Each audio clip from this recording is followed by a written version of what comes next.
Hi everyone, fancy seeing you here. If you're watching the video, you're seeing me. Yeah, yeah, I feel like I had to start doing video versions of these, mainly because if I'm like posting anything about it online, like no one's gonna watch just like a screen recording. But this is just a bonus episode. I'm essentially talking about the books I read in January, whether I recommend them or not, giving a little review of each of them, most of which had some degree of like gender theory or commentary on femininity. And so that's why it's appropriate for this episode for me to be talking about said books. But yeah, probably a little less scripted than my other episodes. Actually, in saying that, I did write a script for like 3 hours. So yeah, I do have an inability to record these without a full script. So this is also scripted and I will be reading off said laptop in front of me. I have a book goal of 40 books in 2025. I read 30 last year, I think. I don't really know what's given me the inspiration to think that I can read more this year, especially since half of the year will be dedicated to me doing a master's degree. And that's why I was like, I need to read a lot of books in January because I'm not going to reach this goal otherwise if I don't get like most of it out of the way in the first 6 months, which by the way, I think I'm already falling behind in February. So, but it's okay. So I read 5 books in January. I'm going to start with the worst book I read, and the rest of them were all pretty good. So generally a good month. But the bad book that I read, I actually potentially one of the worst books I've read. I think like I started reading it a really long time ago as well.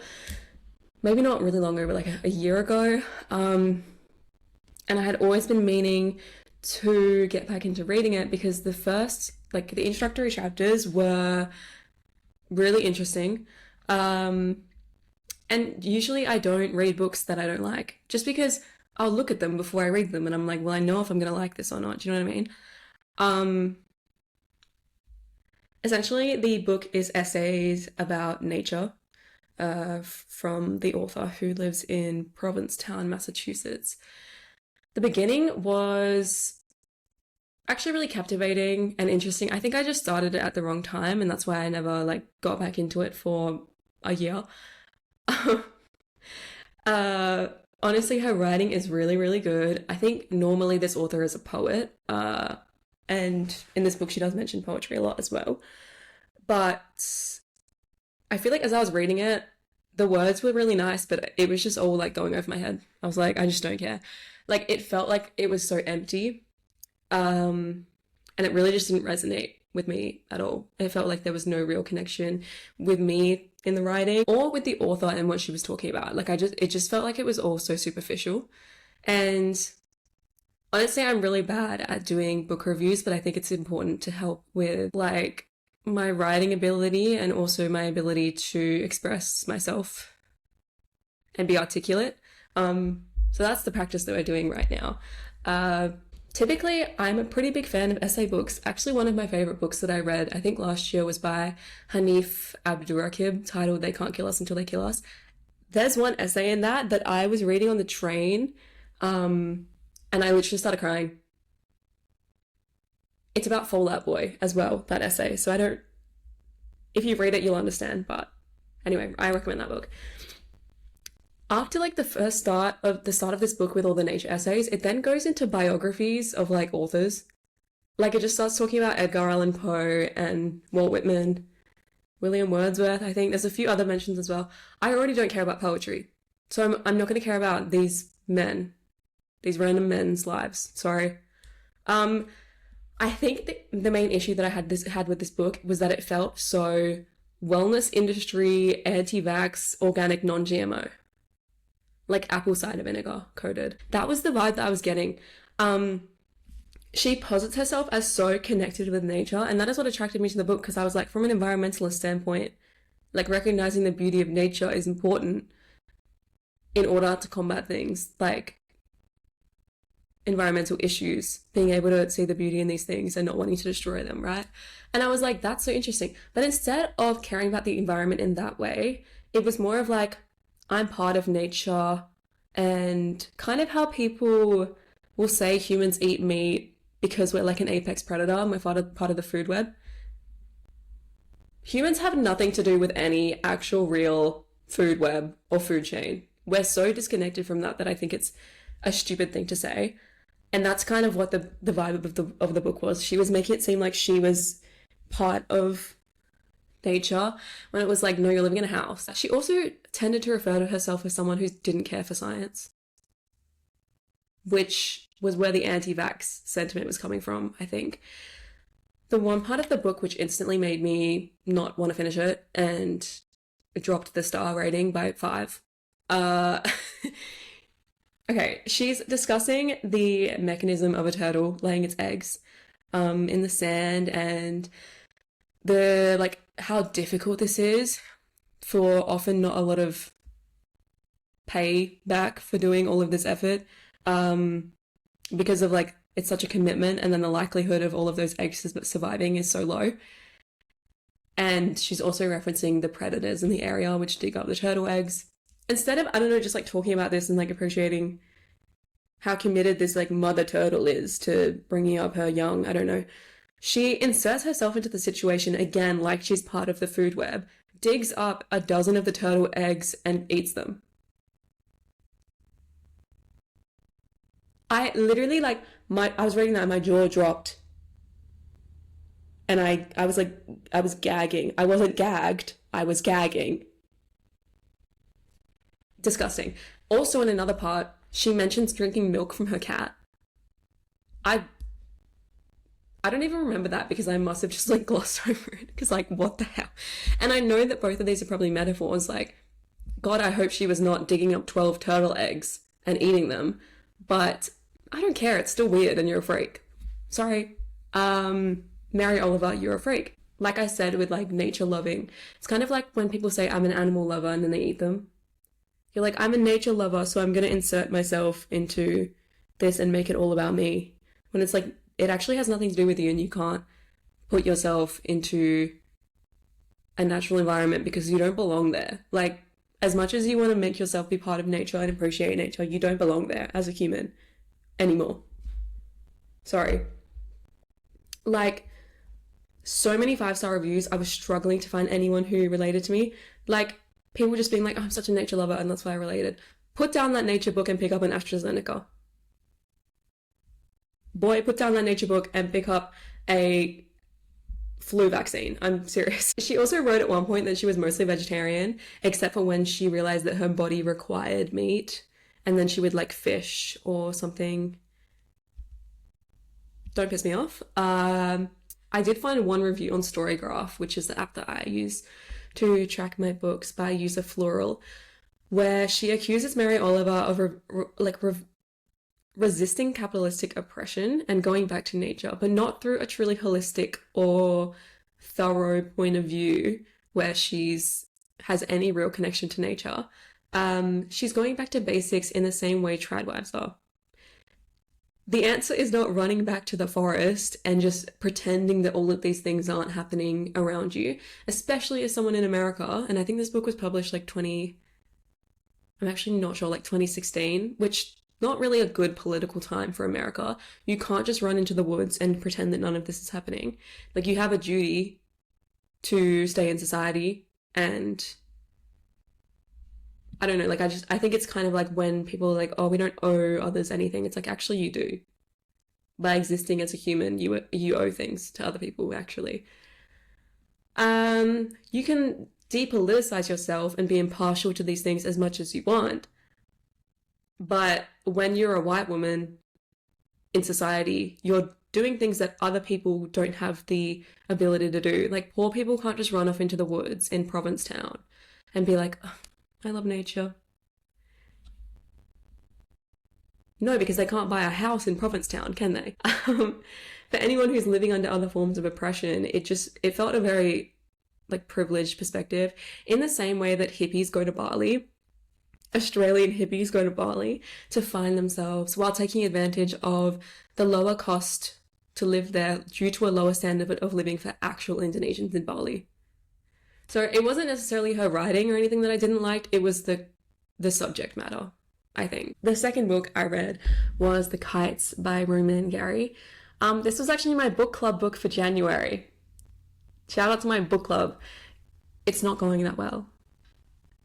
But overall, I did really enjoy this book. It was a bit boring at times, but that's probably the only real criticism I have of it. I picked it initially after being recommended it by Melissa, aka what is her ad? Beware of Pity on TikTok, and the Post Office Girl on Instagram, both of which are references to books by Stefan Zweig. She recommended it in a video where she was recommending very spring summery books, and I was like, that's the perfect book for January, perfect summery book for January. So I was interested to read it. It's set during World War II, mostly in Normandy. The beginning is pre-war, and it's very countryside, summer, fields, flirty and sweet. It's very nice. The protagonist doesn't really have anything real to actually worry about pre-war. The main character's name is Ludo. He's the son of a kite maker and falls for a Polish aristocratic girl named Lila. It's either Lila or Lila, but I'm gonna go with Lila. It was really realistic. Like, I think the realism was a big part of this book, and it probably because it was based on Romain Gary's like actual experience in World War II. Surprisingly, had some really good commentary on gender and femininity as a performance and as a prison for women, particularly through the character Lila, who seemed to know early on that her position as a woman was as a dependent. She constantly has men falling for her. Like, literally the three male characters in this book that are around her age are just in love with her for the entire book. But, quote, dreams of herself like the revolutionary she hasn't figured out that she is. The book is first person as well, and Ludo says Lila harbored a bewildered desire that she was incapable of articulating, not to be reduced to her femininity alone. How, at my age, knowing so little of the world in which I lived, could I understand that the word femininity could be a prison for women? When I'm reading all these books from like the mid-1900s by men, and they have like better ratings of how femininity is not a real thing and it's a performance than men these days are capable of understanding, I'm like, what happened? Anyway, nearing the end of the war, Lila has to turn to prostitution in order to have any means of supporting herself, and I think supporting others as well that she's with. And she fears how Ludo will see her after she has to admit this, but Ludo says, you're not responsible, none of that will remain. I'm not even asking you to forget, not at all. I'm just asking you to think about it sometimes and shrug. My God, how could a person lack so much insignificance? How could you be so inhuman, so intolerant towards yourself? I think that quote is a really good depiction of what it's like to be a woman and told everything you do is wrong. Even if like for example, either getting called a whore or a prude, regardless of what you do. And the low self-esteem that so many of us struggle with due to how women are judged in society, and trying to fit into the construct of femininity without constantly making damning mistakes. There was also another reference to forced prostitution to survive during the war. One of the characters was taking in Jewish girls to save them, but was taking them in as prostitutes essentially to protect them, which is so backwards because obviously that is going to be traumatic for them anyway. He said, I'm not saying I have a noble craft, I don't put on any airs, but where other than my place would these young ladies have been taken in and helped? And it's like, yeah, they weren't killed by Nazis, but they were also forced into prostitution and will have lifelong trauma because of that, which is a really sad part of war. I think it also goes a lot into what it means to be human, particularly during a war and political divide, and how each side is always going to view each other as evil, even when realistically working class people aren't each other's enemies. There's always someone higher up who's at fault for wars like these. Quote, the Nazis were human beings, and the thing that was human in them was their inhumanity. End quote. Sometimes I'm ashamed to be a man, to have the same hands, the same face as them. Who's them? The Germans? Them, us. It's a good commentary on how war divides people when we were all realistically the same, and we all have a common enemy, and that is not your neighbor. It also makes references to the inability to avoid repeating wars and political extremism through human history. Quote, the Germans, it's their turn in history, that's all. We'll see after the war, once Germany has been defeated and Nazism has bolted or been buried, whether other peoples in Europe and Asia and Africa and America don't pick up the torch, which obviously the torch has been picked up. We've seen by the likes of Elon Musk, but it does end on a good note and explores humanity's perseverance in the face of wars, even if they're always repeating. There's a lot more to this book as well, but I don't want to talk about these too much because I don't want to spoil them in case anyone wants to read them. I was happy to spoil the first book because I don't recommend that to anyone, but that one, it was actually a pretty good book, and if you're interested in war books as well, it would probably be really good, but like not typically something I'm super interested in. The third book I read in January was Females by Andrea Long-Chu. I'm really going to struggle to explain this book. It, like, in its purest form, it's a gender theory book, but by trans woman Andrea Long-Chu. But it's presented in a very humorous, definitely offensive, crazy propositions for her theory. But its entire premise is that we're all female. And I'll try and explain that a bit more because it's not really necessarily what it sounds like. The book, in a sense, runs parallel to the Scum Manifesto and other work by Valerie Solanas, aka the woman who shot Andy Warhol, and her work on gender theory, which I haven't read, and it didn't sound very interesting to me, nor did I understand what was happening really at all. I don't think it was relatable or it would be anything that interested me because it was like extremely provocative. And I think through being provocative, that's how it questioned gender, but I don't really think it would interest me. From my understanding, her usage of the term female is not to refer to being biologically female or referring to being a woman or gender really at all. Being female is, quote, a universal sex defined by self-negation. Everyone is female and everyone hates it. To be a female is to be an object of someone else's desires, existing only as a receptive or existing only as how people perceive you, and so in turn being in a constant state of submissiveness or at mercy to however other people perceive you. That is what her definition of the term female is, although it actually doesn't really have any relation to the real term female. And I think it would have made more sense if she didn't use the term female, because it was really confusing. And I also, at the start of the book, was like, this is so misogynistic and bioessentialist. Like, she's just saying all females are submissive, but like, I missed the point, I think, initially. And I think I could only really understand that by reading other people's reviews, because I was like, this is crazy. Like, this is so like bioessentialist. But I don't think that's actually what it meant.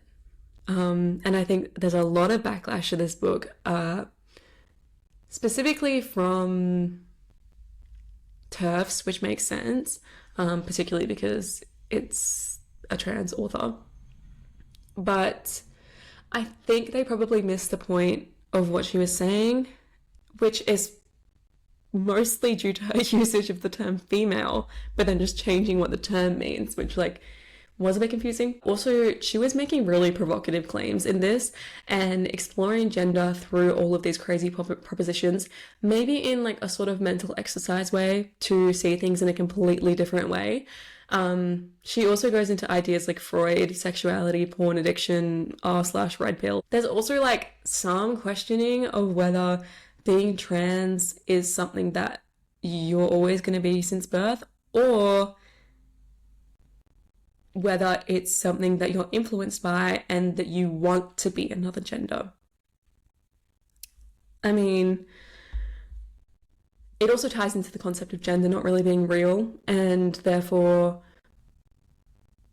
like, being trans is also a social construct. When it comes to TERF's opinions on it and being gender critical, I would agree that being trans is a social construction in the same way that gender is a social construction. And it's not necessarily real, but you can't dismiss it entirely because women are also still performing in a way to uphold femininity, right? Women are choosing to be women, essentially. So trans people are choosing to be a different gender than they were assigned to, essentially.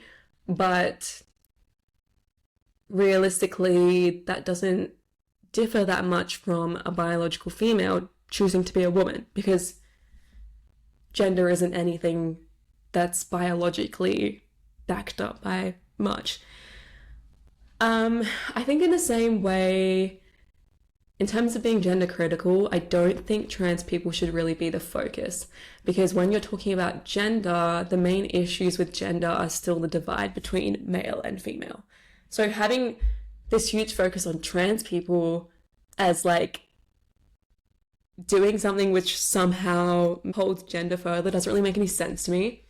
So I don't think trans people should be a focal point of gender criticism, because it's not the main issue. And there's so few trans people when you look at the grand scale of gender in the world and the division between men and women. If gender were to dissolve, then yes, transgenderism would also probably dissolve. But I don't see a future where gender is truly realistically dissolving. And so I think it's a bit pointless to be focusing on trans people and their supposed threat to women or feminism when, one, they're such a small group.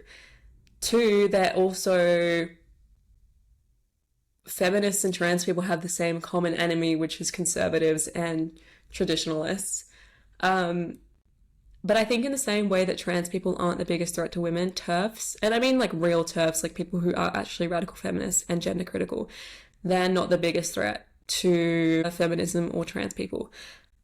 People like J.K. Rowling, who say that they're TERFs but are actually just conservative bio-essentialists who do believe in gender, are definitely a bigger threat to trans people and the concept of feminism than, I mean, real TERFs, or whatever that even means.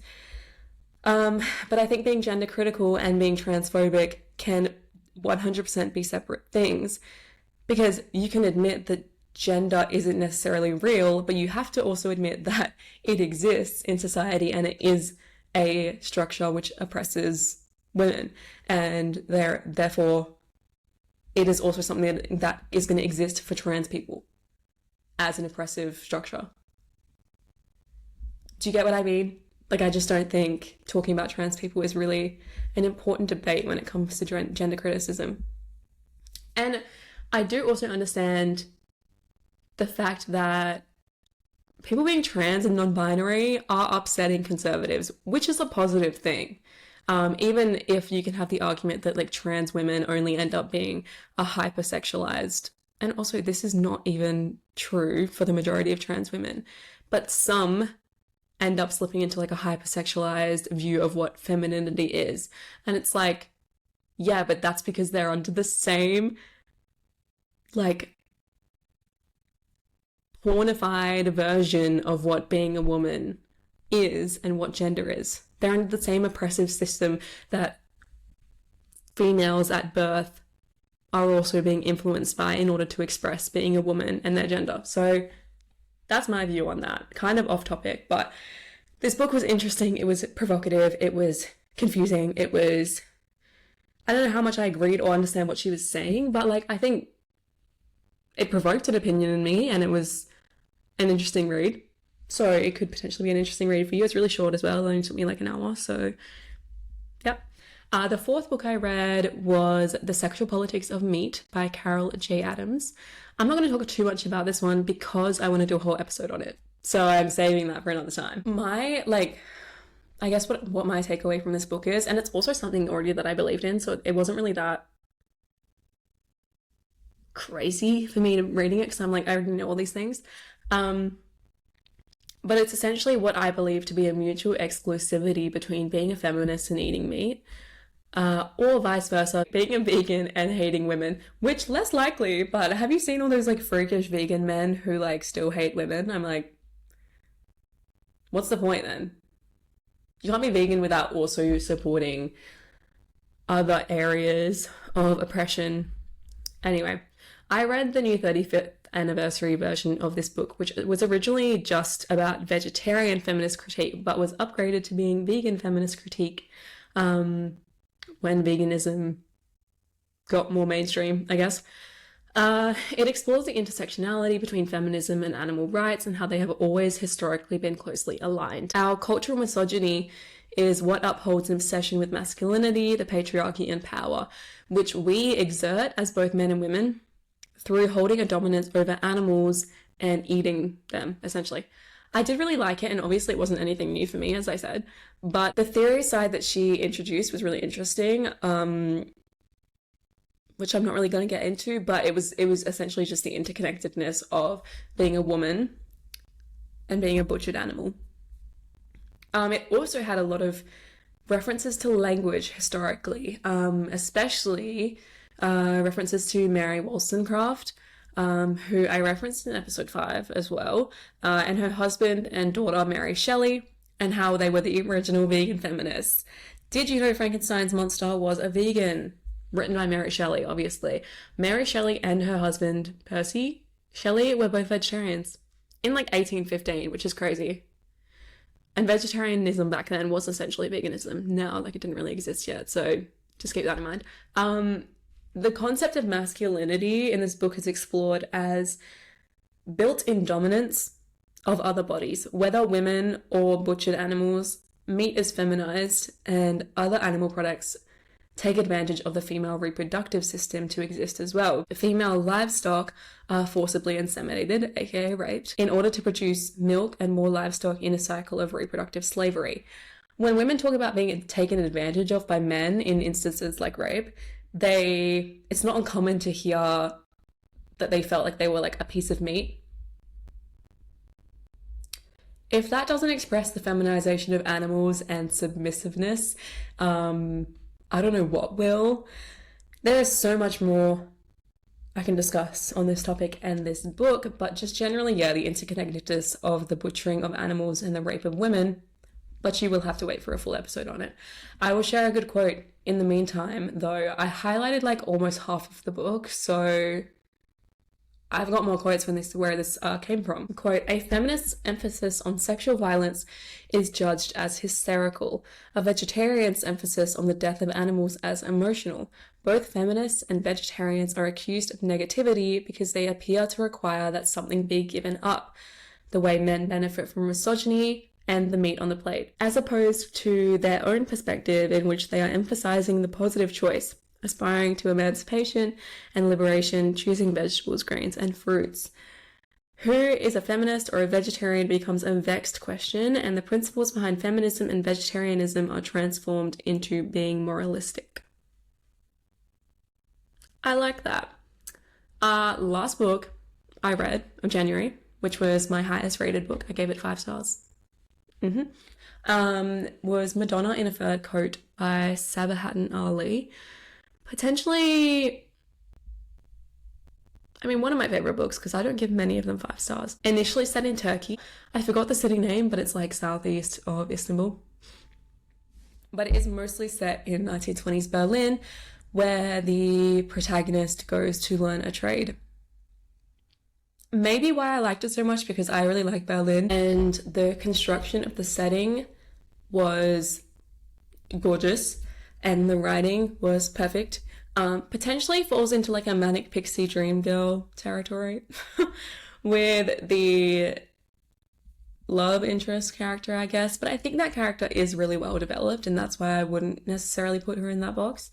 The whole story is from the perspective of a diary by a dying Turkish man, Raif Effendi, and his experience in Berlin and his chance encounter with a woman, Maria Puder, which haunts him for the rest of his life. Maria Puder, I think, is working in like a cabaret bar.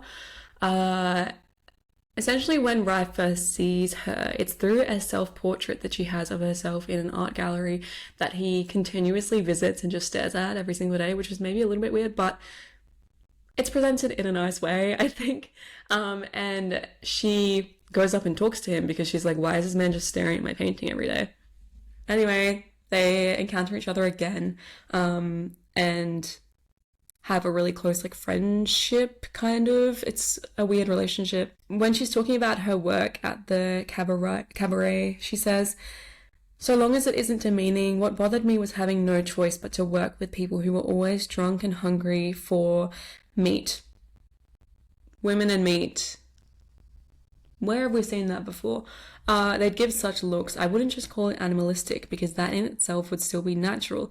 This was something beneath that, a bestiality fed by cruelty, hypocrisy, and deceit. Disgusting. And that's so true, girl. I don't know how this author was able to write the female experience so well. But there's another quote as well, which is essentially just about how women feel and how they're treated by men and how men don't understand that. This is a really long quote, but it's perfect. She's talking to the main character, Rife, I think, and she says, "Do you know why I hate you, you and every other man in the world? Because you ask so much of us as if it were your natural right. Mark my words, for it can happen without a single word being uttered. It's how men look at us and smile at us. It's how they raise their hands. To put it simply, it's how they treat us. You'd have to be blind not to see how much confidence they have and how stupidly they achieve it. And if you need a measure of their arrogant pride, all you need is to see how shocked they are when an advance is rejected. They are the hunters, you see, and we their miserable prey. And our duty is to bow down and obey and give them whatever they want. But we shouldn't. We shouldn't give away a single bit of ourselves. It's revolting, this arrogant male pride. Do you understand what I'm saying? Yes. Well, that's why I think that maybe we can be friends, because I can see a trace of that awful male pride in you, but I don't know. Even when he has a lamb between his teeth, a wolf can hide his savagery behind a smile." Oh, she ate that. And I think that's the thing with being friends with men as well. I have male friends, but the socialization of growing up a man just runs so deep that there's always a fear that they're gonna go crazy on you, or they're gonna say something crazy and you're gonna be like, well, no, I can't be friends with him anymore. And that's what she means when she said, even when he has a lamb between his teeth, a wolf can hide his savagery behind a smile. How men just lie to women and trick them into thinking they are not even necessarily feminist, but understanding of what they're saying. And it's difficult to see through that, or it can take years to actually see that it's been a lie the whole time. So there's that. Actually, so many good quotes in this book. I don't know how the author did this as a man, but I really like it. Another one from, again, Maria. Maria, she's just so perfect. She gets it. "As different as you are, you're still a man, and all the men that I have ever known have ended up leaving in sorrow or anger once they realize I don't love them and can never love them. But why, when they say goodbye, do they assume that I am the one to blame?" No, literally, because that can be extrapolated to the concept of a man always having a crazy ex. Was she crazy or were you crazy? Riddle me that. And in another part as well, she essentially is saying that she just doesn't feel like it's possible for her to love a man because she knows that they all have something running so deep in them that is almost impossible to rid themselves of. I became aware of all of this. It was impossible for me to truly love men. Even the ones I liked the most and with whom I had the most in common, the moment would arrive when some minor provocation had them baring their wolfish teeth. There is no woman as pitiful and ridiculous as a man swept away by his passions. At the same time, they take huge pride in them, seeing them as proof of their virility. My God, it's enough to drive a person crazy. Yeah.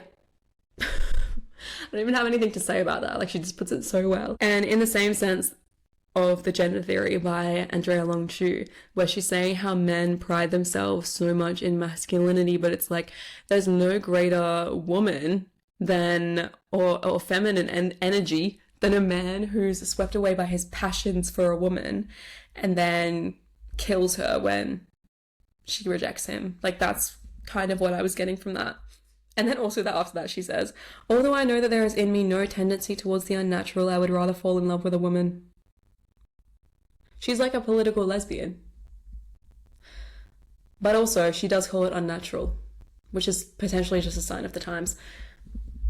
Really good book, really recommend it. Again, don't want to spoil too much about the actual storyline because I recommend it and I think people should read it. I hope you enjoyed this little book review episode. It was meant to be a bonus episode, but I fear it might be just as long as my other ones, so I don't really know how much of a bonus that is. Also, let me know if you like the video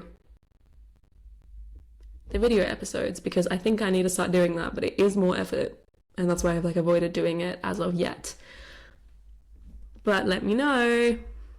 Thank you for listening, and I'll probably see you whenever the next Saturday is and I have an actual episode coming out. Goodbye.